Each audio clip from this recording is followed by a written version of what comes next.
Hi everyone, today we will talk about how to fix or how to solve Messenger keeps stopping.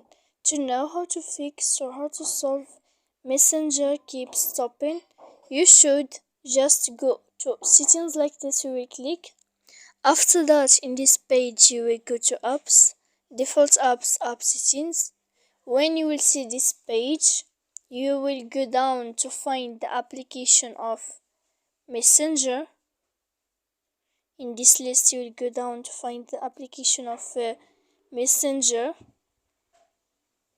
Then in this page, you will go to click force stop. After that, you will enter to storage. When you will see this page, you will click clear cache. Then you will go to click clear data.